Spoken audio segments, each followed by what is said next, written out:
It's Talking Pints, and I'm joined. I think it's the first television interview, Jodie Marsh, that you've done for... Oh, about 6 years. Well, I'm very honoured to have you on, and thank you very Cheers. much for being here. Cheers. Mm.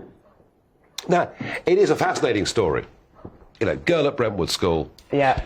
Doing really well. Yeah. What happened? I went much better grades than I got, I can tell you.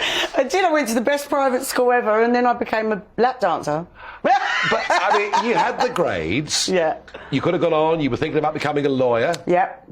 So you were clever, you had it all going for you. Yeah. And you become a lap dancer. What happened? Oh, I don't know. No, I don't know. No, I got offered a job. I used to go to Stringfellows on a night out, and I was sitting in there one night, and somebody said, why do you keep coming here for a night out? You should work here. And I was like, really? And he said, yeah, you can make a fortune. And so I said, well, how much are we talking? And he said, oh, you could make... I think he said at the time about £2,000 a week or something like that. Anyway, I ended up working there. I made about 10 grand a week. 10 grand a week? So I was like, it's great fun. Unbelievable. And you go on from that, and it's The Sun, of course. Page 3 was just, I mean, mega in those days, wasn't it? Yeah, huge, yeah. Yeah, loved it. When you look back at that, there's a lot of criticism now, isn't there? Of course, The Sun doesn't do Page 3 anymore. Yeah. And we're told this is objectifying women, and it's demeaning, and it's awful, and it shows how dreadful men are. What do you make of all that debate? It's ridiculous, isn't it? Oh, they ban the lads' mags. It's ridiculous. Do you know that group of women that got together to try and ban the lads' mags? All they actually did was put women out of work. Because not only us, the glamour models, right? But most of the staff working on those shoots were female. My hairstylist, my makeup artist, the photographer was female, the art director, the stylist for the clothes. So, you know, we were like one big family on the lads' mags, and yeah, they just put women out of a job. And you don't think it was demeaning? No. You were doing it of your own free will? I was exploiting the men. They were paying to see me. If you go on holiday now to, say, France... Yep. You will 100% somewhere there see a woman topless on the beach. Yep. Yeah? For free. Yeah. They paid a fortune to see my boobs. Well, that's one way of putting it, folks, I suppose. No, well, it's... I exploited them. No, this is the free market in action, I guess. And Jodie, your career kept on going through all of this, and it's reality TV and all of those things that you did. Did you enjoy doing TV? Yes. I loved it, absolutely loved it. But now I'm doing what I was always meant to do.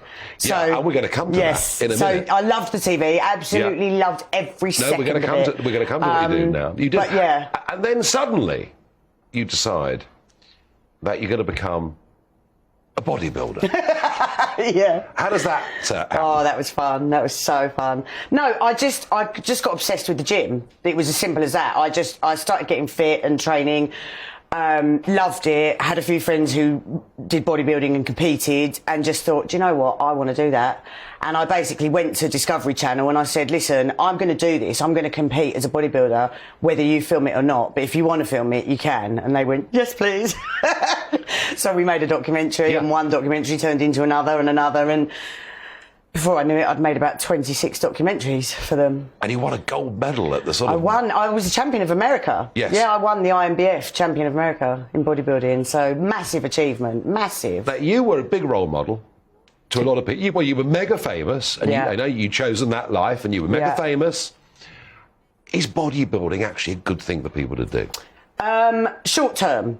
So you can't maintain that body all year round for years and years and years. It's very unhealthy. Yeah. Very unhealthy. People think you do look amazing, but it's not healthy to maintain that. It's a lot of dieting. It's a lot of weird food. Obviously, it's a lot of working out. The working out part's good for you, the exercise, but the diet's not. It's not healthy to maintain. And what about you? Because you bulk up a huge amount of muscle doing it. What happens when you stop bodybuilding? Well, you sort of just put on weight like I have now. You sort of just I wasn't going to say that. Sort of just get curvy and more voluptuous. Yeah, I just sort of worry whether bodybuilding is a good thing or whether it's not a good thing. No, it is good as long as you just, you know, it's like anything. Don't take it to the extreme. Do it like I did. Do a few competitions and then eat normally. Now, you've never been short, before we come to your great passion at the moment, you've never been short of an opinion. No. You've always been happy on Twitter and elsewhere to say what you think. So I thought we'd go through a sort of quick-fire round of current affairs questions Go on. with Jodie Marsh. Was it right that Boris went as Prime Minister? No. I think he needs to come back, kick them other two out and sort Right, the so country out. you think the Tory party have lost the nerve? Do you know what I actually think? I think you should be Prime Minister. That's a fact. That's my actual answer. Yeah, so scrap Boris, I think you should be Prime. And it annoys me that you're not. No, well, I'm an outsider, you see. I know, I'm an outsider. you would sort this All right, that's very sweet of you. Joe Biden, is it great to have him as leader of the free world? Jesus, don't get me started on that. I am horrified about that. Listen, I don't care who knows it. I am pro-Trump, right? Bring Trump back. Trump did more for America than any president in blooming years. And final current affairs round question. We've seen this big debate going on about trans athletes. This is men who go through puberty with a male body and then want to go swimming or play whatever sport. How do you feel about that? Yeah, no, I don't think that... I think there should be a separate category for trans. I don't think they should... women who used to be men should not be allowed to compete in women's races. Because naturally, you know, biology tells us that men are stronger and faster and all the rest of it. You know, I'm never going to beat a man in a running race. Ever. Not ever. I mean, mostly because of my enormous boobs. It would knock me out. Right. But... But, you know, separate categories. Now, the new passion, the new Jodie Marsh thing, it appears that up in northern Essex, you are building a modern-day equivalent of it. Not that it is raining these days, but it's almost like a modern Noah's Ark. Yes. So, come on, tell us all about it. So, during COVID lockdown, I've said all my life, my whole entire life, since I was a child, I will have an animal sanctuary one day where I will rescue animals that need a home. And during COVID lockdown, my mum sadly passed away, and also, of course, the whole country was in lockdown. And it just made me realise that life's too short. And I thought to myself, why am I waiting to do this? This is my life's dream. So I just started it, and it's called Fripp's Farm. Yep. That's Fripp's, F-R-I-P-P-S.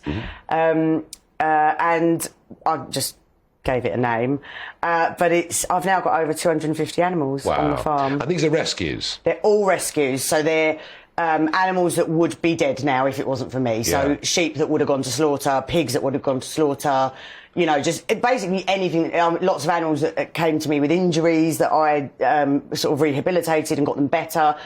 You know, a reptile that came to me on death's door. Literally, the vet said he will not make it. Now he's thriving. Yeah, I've got emus, owls. But with the cost of living crisis, there may well be lots more people who can't afford their pets. Yes, a lot of them have come to me for that reason. Yeah, a lot of them. I've got 3 llamas that the guy said to me, I did not realise how much it costs to feed them. Yeah. I'm going to do a massive plug for myself here, but I rely on the public to help me. And I have an Amazon wish list. And basically, if the public didn't buy animal food off that, I don't think I'd be able to do it. No. Well, listen, it's clearly a passion. Now, one of the golden rules of television is never, ever, ever get live animals on television, especially in a TV set. But then Jodie Marsh has never, ever, ever obeyed any rules, so there was no point in even pretending or trying to get her to behave. So we have a guest. We do. John, your dad's about to bring on a guest. My dad, this is Daddy Marsh. Thank you. Hello there. So this is Mabel, the meerkat. Very good. Mabel is tiny. She's a baby. She's 12 weeks old. Yep. She came to me. She needs basically 24-hour round-the-clock care.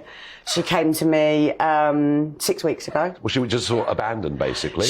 Her mum. Meerkats aren't good mums. They're not good mums. And she had a brother that died, and so the woman that had her didn't have the time to dedicate to giving her the 24-hour round-the-clock care. So said that you know, I could have her, and so that's it. Mabel's with me for life now. She goes everywhere with me. She comes to the pub. She's more. This meerkat has got a better social life than most people I know. She's in the pub 4 nights a week. She comes to restaurants. She goes everywhere with me. Well, Mabel, you're a star. Do you want to hold her? You're a star. I'm going to decline that. I'm going to decline that. Not because I don't want to, because I've got other stuff to do on the show. But I want to say, Jodie Marsh, first time you've been on telly for 6 years. Yeah. Great to have you on. Thank you. And I know that you've been following me on Twitter for years. I'm following you. Oh, I'm a big fan of yours, Nigel. No, I know. I'm very flattered. And you've promised you'll come to the farm. So this is on TV now, so everyone's heard that. So you've got to come to the farm. I'm not going to say no to Jodie, am I? No, it ain't going to happen. It'll be too difficult. Thanks ever so much for joining us on Talking Pints. And Mabel, thank you too. Thank you.